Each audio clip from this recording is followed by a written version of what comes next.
नमस्कार मित्रांनो. आज आपण एक पोल्ट्री व्यवसायाबद्दल माहिती घेण्यासाठी आलेलो आहोत कट्टापूर या गावामध्ये.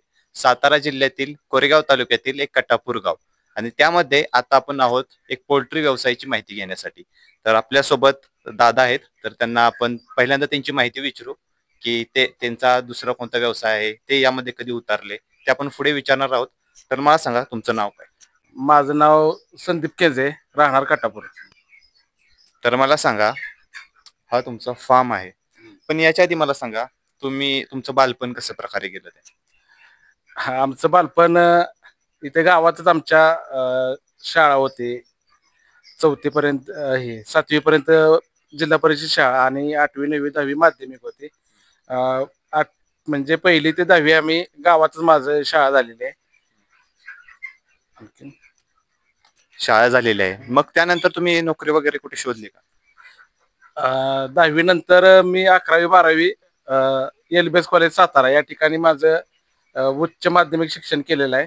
नंतर 12वी नंतर BSc करता मी वायसी कॉलेजला ऍडमिशन घेतलेलं होतं आणि BSc झाल्यानंतर मी व्यावसायिक कोर्स म्हणून B.Ed पदवी घेतलेली आहे. B.Ed झाल्यानंतर मी आत्ता सध्या वडे हायस्कूल वडे रहमतपूर या ठिकाणी असलेलं वसंतदादा पाटील शिक्षण संस्था यांची जी शाखा आहे वडी गावामध्ये, त्या ठिकाणी मी आता कार्यरत आहे शिक्षक या पदावर.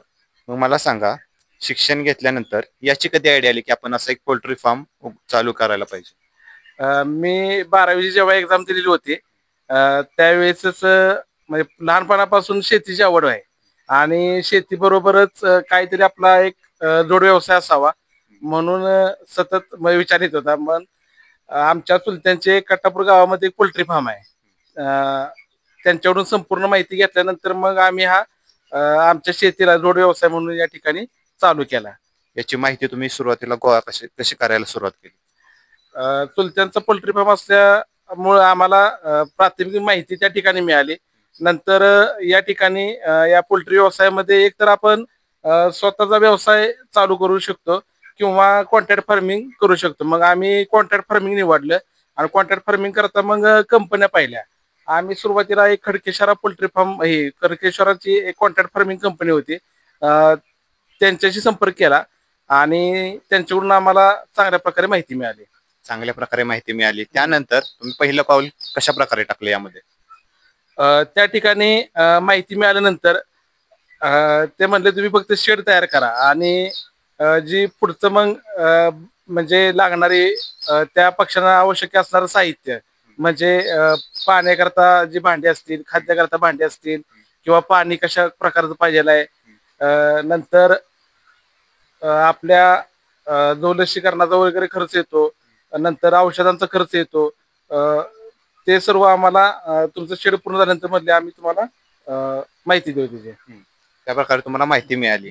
मला सांगायचं, प्रशिक्षण तुम्ही कशा प्रकारे घेतलं आणि एखाद्याला असं बिझनेस चालू करायचा असेल, व्यवसाय चालू करायचा असेल, तर त्यांना कशा प्रकारे त्याचं प्रशिक्षण घेतलं पाहिजे का डायरेक्ट उतरलं पाहिजे यामध्ये? कारण की डायरेक्ट उतरलं तर रिस्क असते भरपूर. प्रशिक्षण आम्ही त्यावेळेस आम्हाला प्रशिक्षण वगैरे काय घेतलं नव्हतं, पण जे कॉन्ट्रॅक्ट फार्मिंग जे डॉक्टर लोक होते त्या कंपनीचे असणारे, ते वेळोवेळी विजिट देऊन आम्हाला चांगल्या प्रकारे माहिती देते. असं नाही की आपल्याला प्रशिक्षणाचीच गरज आहे, कारण आपण जेव्हा यामध्ये पाऊल ठेवू तेव्हा आपण फक्त त्यांनी समजा आपण कॉन्ट्रॅक्ट फार्मिंग करणार असू तर त्यांनी दिलेल्या सूचनांचं तंतोतंत आपण पालन केलं तर हा व्यवसाय खरोखरच चांगला आहे आणि आपण एक यशस्वी व्यवसाय म्हणून पार पाडू शकतो, म्हणजे यशस्वी व्यवसाय होऊ शकतो आपला. सुरुवात तुमची कशा प्रकारे झाली आणि सुरुवात कशी केली तुम्ही यामध्ये? पहिलं किती वर्ष तुम्ही सुरुवात केली?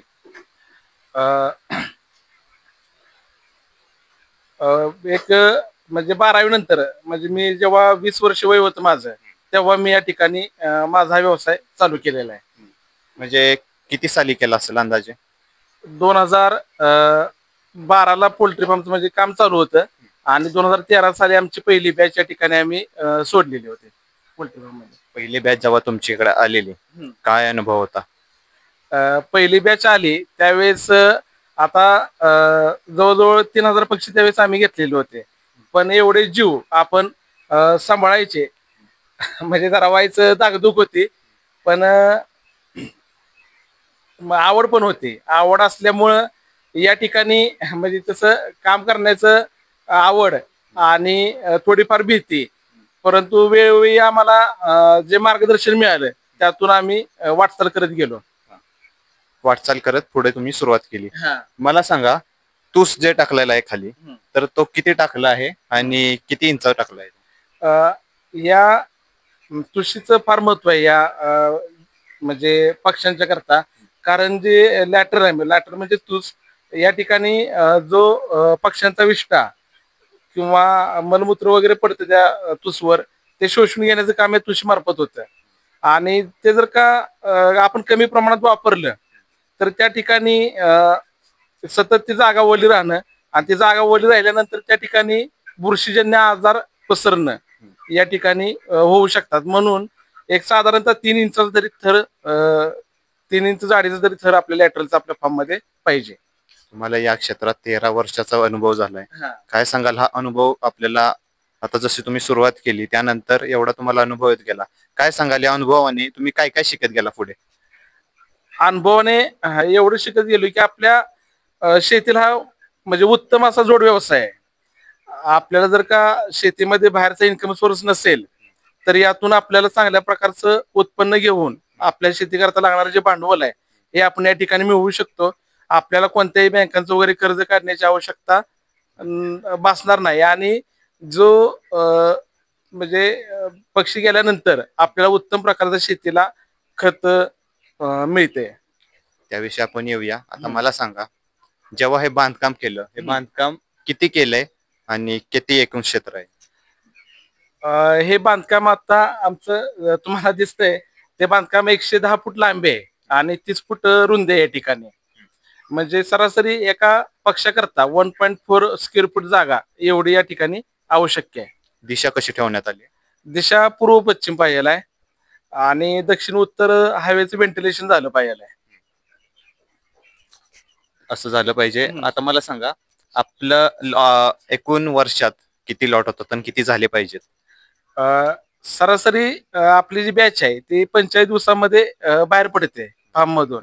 आणि पुढचे म्हणजे वरचे आणखीन एक 15 दिवस आपल्याला साफसफाई आणि तो पिरियड घ्यावाच लागतो आणि घ्यावाच.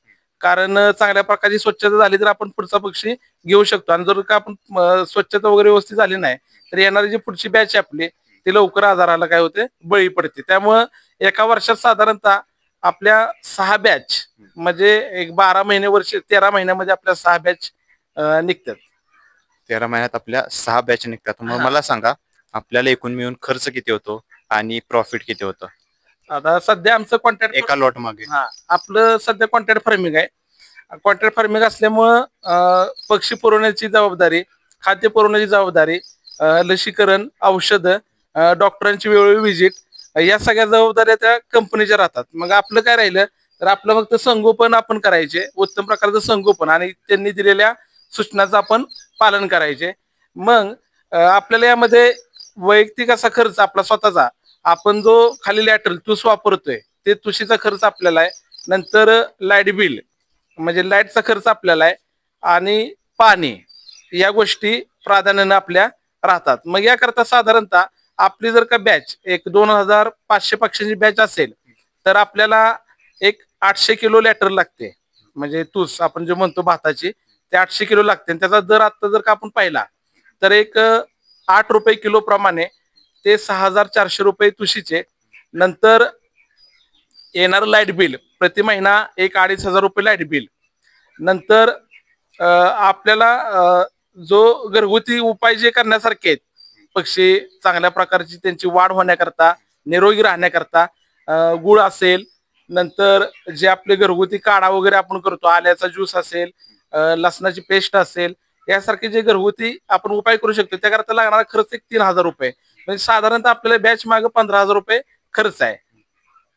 मला सांगा की एखाद्याला सुरुवात करायची असेल, मग तुम्ही पहिली कंपनी कशी निवडली की आपल्याला या कंपनीत बर कॉन्ट्रॅक्ट फार्मिंग करायचे, त्याबद्दल काय सांगाल अनुभव? कंपनी निवडताना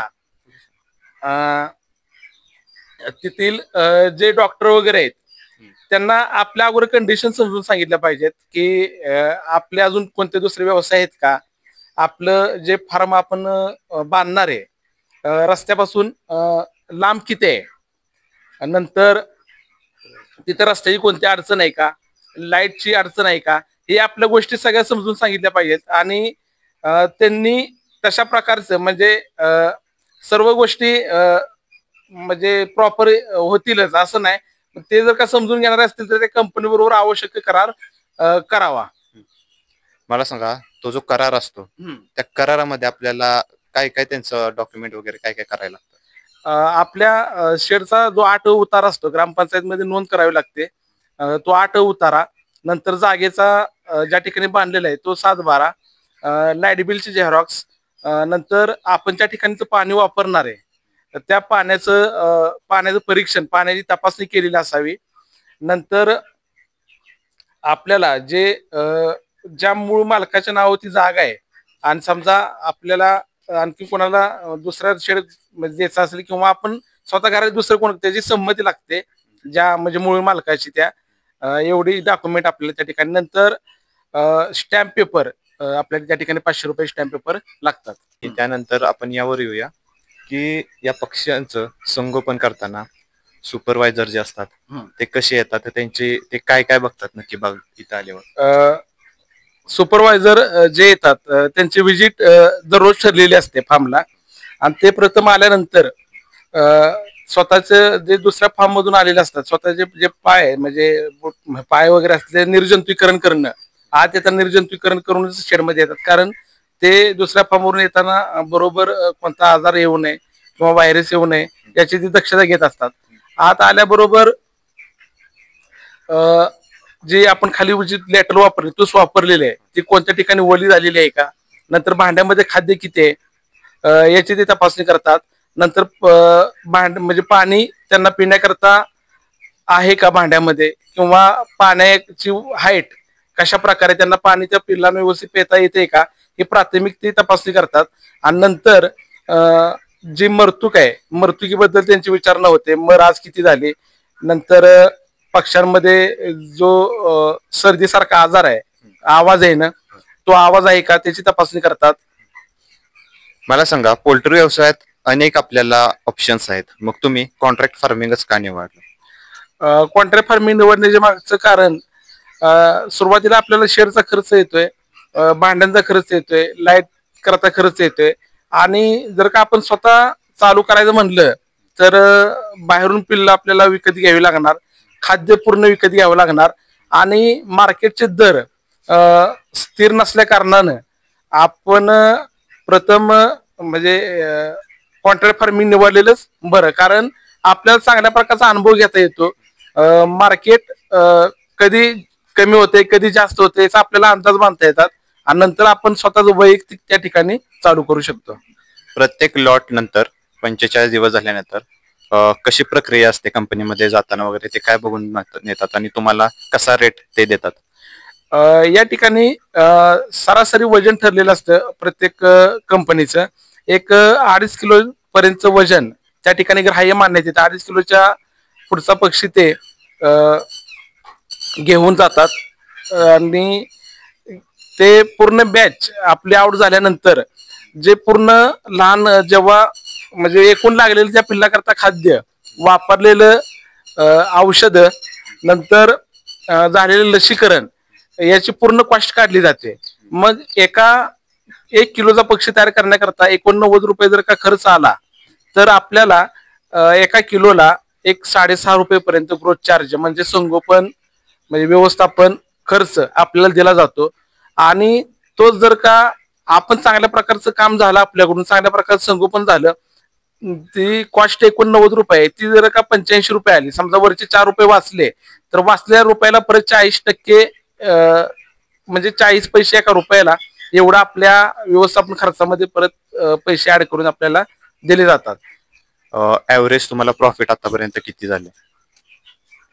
मग ते एक साधारणतः पक्षी आपला 3 किलो वेटचा भरलेला आहे तर 1 किलोला आपल्याला साधारणतः 7 ते 8 रुपये आपल्याला 1 किलोला मिळतात. म्हणजेच 8 त्रिक 24 ₹25 एका पक्षामागं आपल्याला नेट फायदा आहे. आणि आपण 3,000 पक्षांचं फॉर्म असेल तर 25 त्रिक 75 एक 70 ते 75 हजार रुपये आपल्याला दीड महिन्यामध्ये मिळून जातात.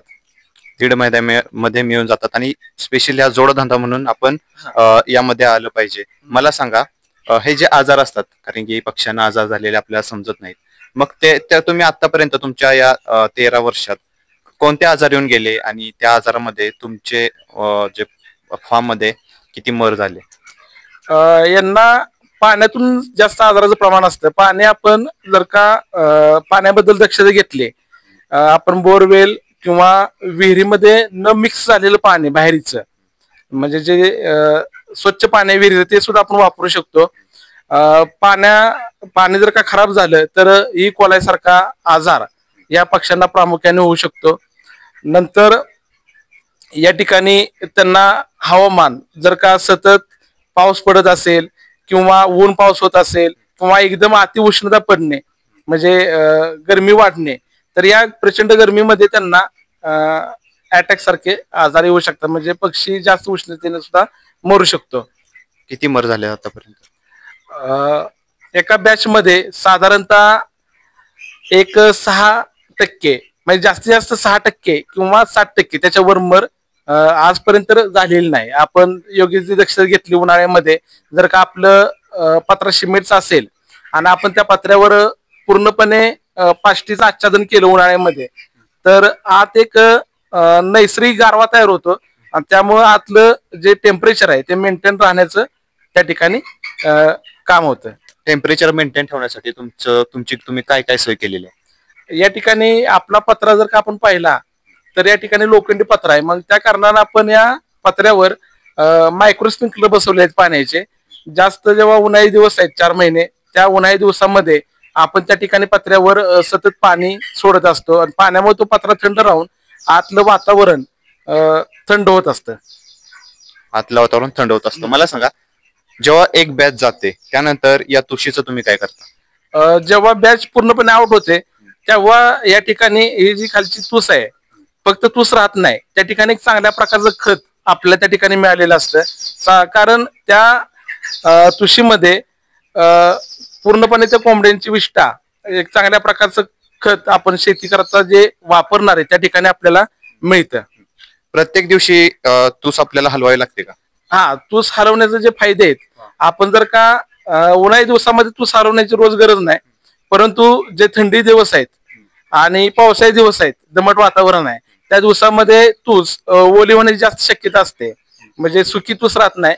आज जेवढी आपण सुकी तूस ठेवू तेवढा पक्षी त्या ठिकाणी म्हणजे व्हायरल किंवा बॅक्टेरियल आजार त्या ठिकाणी येत नाहीत. आजार येत नाहीत. मला हे सांगा, कॉन्ट्रॅक्ट फार्मिंग म्हटल्यावर आपल्याला काय खर्च असतो, कंपनीचा काय खर्च असतो आणि आपल्याला कसा नफा मिळतो त्यातून? आपण करार पद्धतीने या ठिकाणी पक्षी घेतल्यानंतर आपलं प्रामुख्याने शेड, लाईट, रस्ता आणि पाणी या आपल्या सोयी पाहिजे. आणि कंपनी आपल्याला औषध पुरवते, लसीकरण देते, डॉक्टरची व्हिजिट देते, वेळोवेळी खाद्य पुरवते. एवढं काम म्हणजे त्यांचं आहे. मग आपला खर्च काय उरतो? कृषीचा खर्च आहे, लाईट बिलचा खर्च आहे आणि जो पाणी आहे तो आपला खर्च आहे.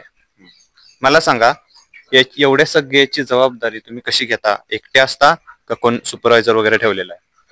एक साधारणतः 5,000 पक्षापर्यंतचा जो फार्म आहे तो एक व्यक्ती किंवा आपण लेडीज जरी म्हणलं तरी ती व्यवस्थितपणे हँडल करू शकते. म्हणजे अवघड असं नाही. आणि फक्त सकाळी 1-2 तास काम आहे आणि संध्याकाळी 1-2 तास काम आहे. जर का आपण चांगल्या प्रकारे लक्ष देऊन काम केलं, काळजीपूर्वक काम केलं, फक्त सकाळी 1-2 तास काम आणि संध्याकाळी 2 तास काम आहे. आणि दिवसातून 2 ते 3 वेळा पाणीची भांडी फक्त साफ करणं एवढ्या ठिकाणी काम आहे. म्हणजे याकरता कुठे उन्हात जाण्याची गरज नाही किंवा म्हणजे दुसरं असं वेगळं काय करण्याची आवश्यकता नाही. काय मला सांगा की तरुण वर्ग असे नवीन बिझनेस असतात, पोल्ट्री जसं येईल, तसंच डेअरी फार्म येईल, तर त्यामध्ये जायला भितात. कारण की त्यांना काय वाटतं की आपल्याला रिस्क आहे, पैसे आपल्याला स्टार्टिंगला पैसे कुठून आणणार एवढे बिझनेस मध्ये घालायचे म्हटल्यावर. त्यांना तुम्ही काय सांगाल? तरुण मुलांना एवढं सांगेन, आपण व्यवसाय नोकरीपेक्षा व्यवसायाला प्राधान्य दिलं पाहिजे. कारण व्यवसायामध्ये आपण स्वतः मालक असतो. नोकरीमध्ये आपल्याला म्हणजे तसं राहता येत नाही.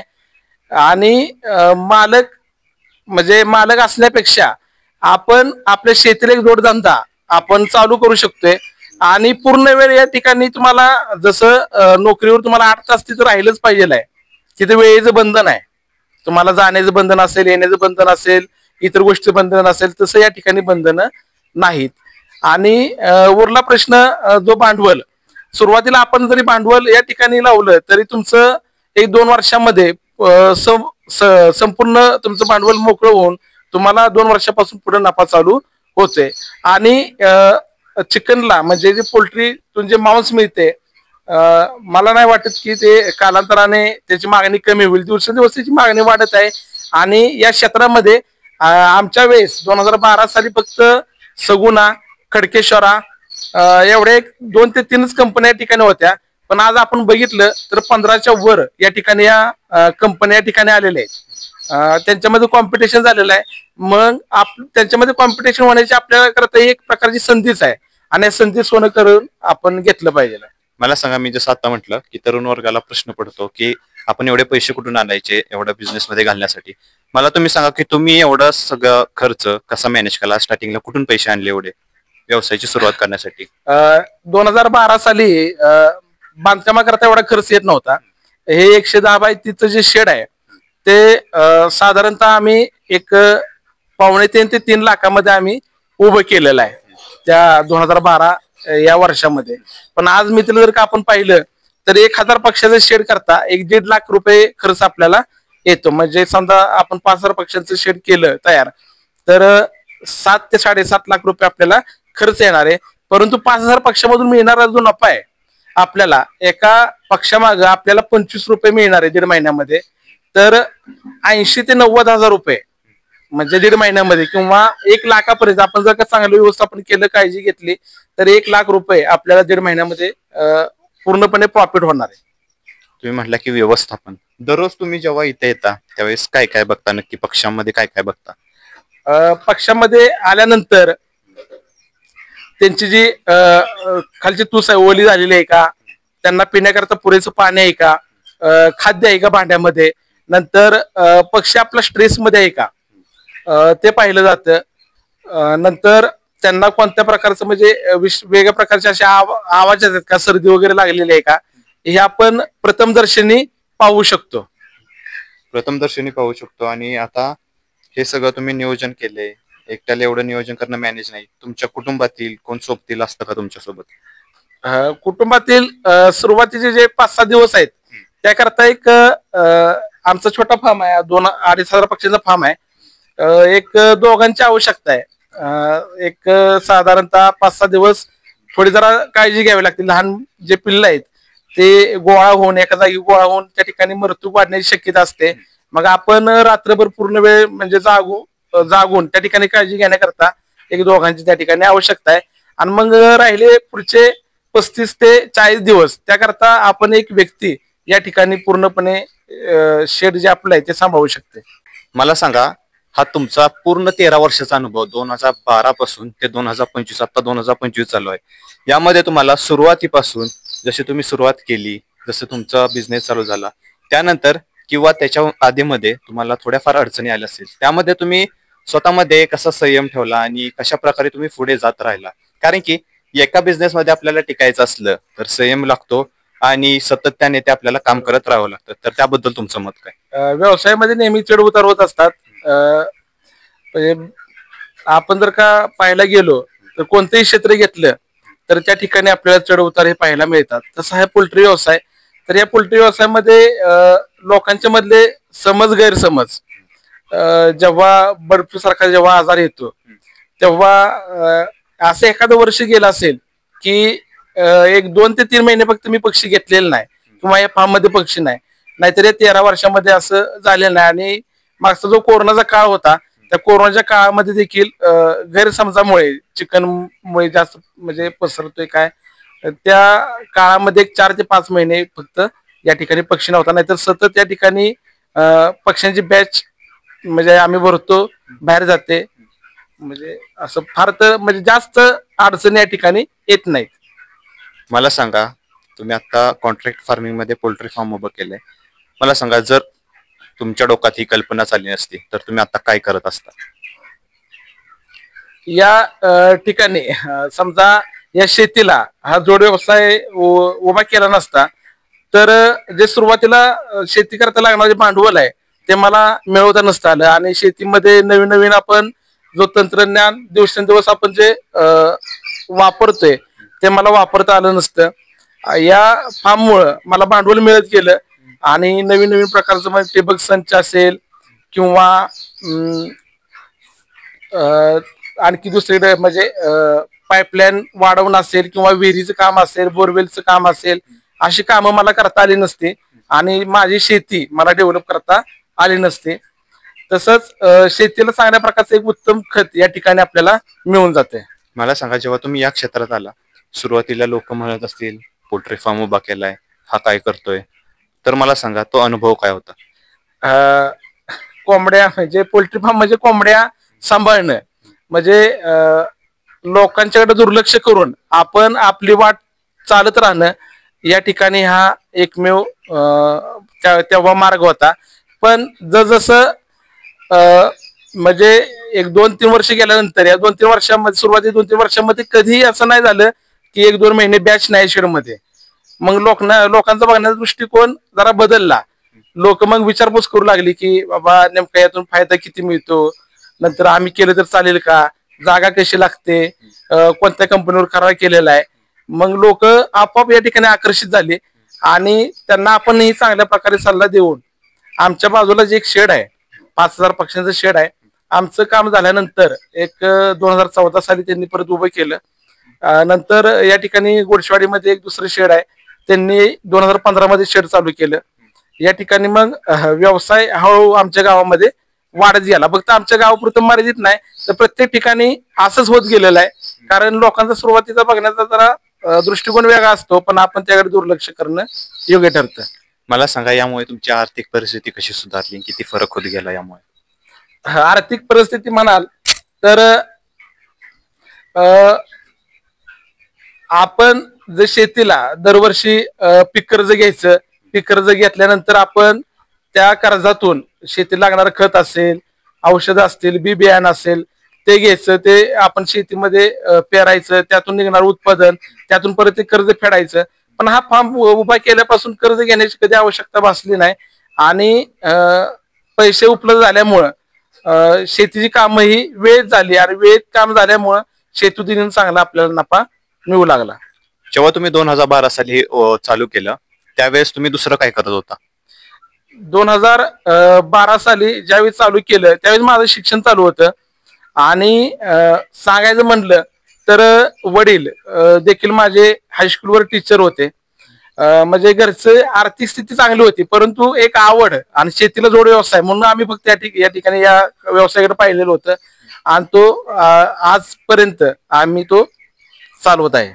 यासाठी तुम्ही पैशाची जुळणी कशी केली आणि तुमची पैशाची जुळणी झाल्यानंतर तो तो तुमचा जो खर्च झालेला आहे पोल्ट्री फार्म साठी तो किती दिवसात कव्हर झाला? पैशाची जुळणी थोडं 1-3 लाख रुपये खर्च आलेला होता. 1 लाख रुपये त्यावेळेस सुरुवातीला कर्ज घेतलेलं होतं आणि जे वरचे पैसे आहेत ते शेतीतूनच जे ऊसाचे पैसे आलेले आहेत ते आम्ही या ठिकाणी लावलेले होते आणि त्यावेळेस आमचं 1.5 वर्षामध्ये पूर्णपणे जो 3 लाख रुपये खर्च आहे तो त्या ठिकाणी मिळून आमचा जो नफा आहे तो आम्हाला चालू झालेला होता.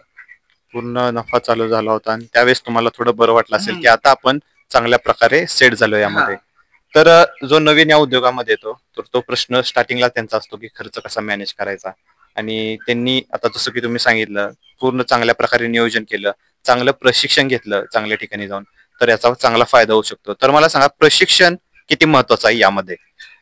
प्रशिक्षण घेतल्यानंतर आपल्या ज्या प्रॉपर आहेत गोष्टी म्हणजे जे बारकावे आहेत या व्यवसायामधले ते प्रशिक्षण घेतल्याशिवाय आपल्याला कळणार नाहीत. आपण आमच्या वेळी तेव्हा प्रशिक्षणाची सोय नव्हती, कदाचित असेल पण माझं कॉलेज शिक्षण चालू होते त्यामुळे मला ते घेता आलं नाही.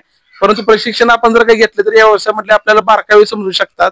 पक्ष्यांचे आजार पक्ष्याकडे पाहिल्यानंतर आपल्याला समजलं पाहिजे की यांना नेमकं कोणता आजार असेल किंवा यांचं खाणं म्हणजे व्यवस्थित चालू आहे का नाही, म्हणजे प्रशिक्षण घेतल्यानंतर आपल्याला या प्राथमिक गोष्टी आपल्या पटकन लक्षात येतात. त्यामुळे प्रशिक्षणाची आवश्यकता आहे. मला सांगा, प्रशिक्षणाची आवश्यकता आहेच, पण त्यासोबतच हे पोल्ट्री फार्म आपल्याला स्वयंबळावर बनवलेलं चांगलं की कॉन्ट्रॅक्ट फार्मिंगवर केलेलं चांगलं, त्याबद्दल तुमचं मत काय? सुरुवातीला जर तुमच्याकडे भांडवल मोठ्या प्रमाणावर असेल तर तुम्ही स्वतः पोल्ट्री फार्म उभं करून या ठिकाणी तुम्ही स्वतःचा पक्षी भरू शकता. स्वतः पक्षी भरण्यापेक्षा तुम्ही कॉन्ट्रॅक्ट फार्मिंग जर का सुरुवातीला केलं तर तुम्हाला अनुभव चांगल्या प्रकारे जातो. मार्केटचा चढ उतार किंवा मार्केटचा अंदाज जेव्हा आपण पुन्हा नवीन स्वतःचा पक्षी भरणार आहे आणि स्वतःचा व्यवसाय चालू करणार, म्हणजे स्वतःचा पक्षी, स्वतःचं खाद्य, सर्व स्वतःच्या गोष्टी, मग त्याकरता आपल्याला कॉन्ट्रॅक्ट फार्मिंगचा आपल्याला तेव्हा लाभ होणार आहे आणि आपण तेव्हा लॉस मध्ये राहणार नाही. मला सांगा, यासाठी सबसिडी वगैरे अशा काही योजना आहेत का?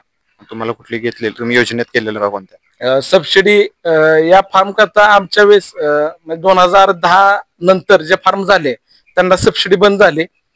परंतु आज जर का आपण पाहायला गेलो तर सुशिक्षित बेरोजगार जे मुलं आहेत त्यांना व्यावसायिक कर्ज या ठिकाणी या पोल्ट्री फार्मच्या माध्यमातून मिळू शकतं.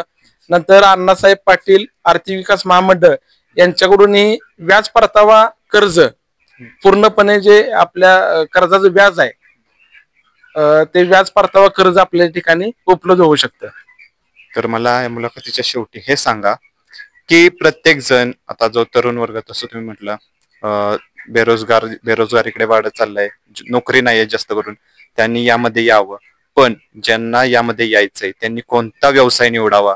म्हणजेच त्याच्या डोक्यात अनेक कल्पना असतात, एखाद्याला व्यवसाय करायचा असला अनेक कल्पना असतात, पण त्याला त्या मांडता येत नाहीत. त्याबद्दल तुम्ही काय सांगाल? त्यांनी काय केलं पाहिजे, कसं त्यावर काम केलं पाहिजे त्या त्या मतावर? आपल्या मुळात म्हणजे व्यवसाय एक अशी गोष्ट आहे, आपल्याला जो व्यवसाय आवडतोय मनापासून तो आपण त्या व्यवसायामध्ये सुरुवातीला म्हणजे नफा तोटा याचा विचार न करता आपण त्यामध्ये उतरणं हे गरजेचं आहे. आणि आपण त्या क्षेत्रामध्ये उतरल्याशिवाय, आपण ते क्षेत्र चालू केल्याशिवाय आपल्याला समजणार नाही की बाबा यातून खरंच आपल्याला फायदा होते का तोटा होते. परंतु आपल्याला आवड आहे हे महत्वाचं आहे. आपण ज्या क्षेत्राची आवड आहे तिकडे आपण वळलं पाहिजे. आणि जर का आपल्या घरी एक 2 ते 3 एकर जमीन असेल, म्हणजे पुरेशी जमीन तेवढी एका कुटुंबाकरता, आणि त्या 2-3 एकर जमिनीला एक 5,000 पक्ष्यांचं फार्म, पोल्ट्री फार्म, तुम्हाला चांगल्या प्रकारचं आर्थिक उत्पन्न, तुमच्या कुटुंबाला चांगल्या प्रकारचा एक हातभार लावू शकतं. मला सांगा, हा तुमचा 13 वर्षाचा अनुभव, तुम्ही थोडक्यात काय सांगाल? 13 वर्षाच्या अनुभवामध्ये या पोल्ट्री फार्ममुळं खरोखर म्हणजे फायदा झालेला आहे. शेती करता असेल, आमच्या कुटुंबाकरता आर्थिक हातभार असेल, खरोखर फायदा झालेला आहे. आणि जे म्हणजे होतकरू मुलं आहेत ज्यांना खरोखर मनापासून करण्याची इच्छा आहे त्यांनी आवश्यक या व्यवसायामध्ये उतरावं. चालेल, तुम्ही आम्हाला एवढी सगळी माहिती दिली आणि सगळ्या प्रेक्षकांना ही माहिती बरोबर खूप अशी महत्वपूर्ण आणि चांगल्या प्रकारे त्यांना समजली पण असेल. तुम्ही पूर्ण सविस्तररित्या सगळी माहिती सांगितली आणि आम्हाला एवढी सगळी माहिती सांगितली आणि तुमचा मोलाचा वेळ काढून आम्हाला एवढी सगळी माहिती सांगितली त्याबद्दल तुमचे खूप खूप आभारी आहोत. थँक्यू, धन्यवाद.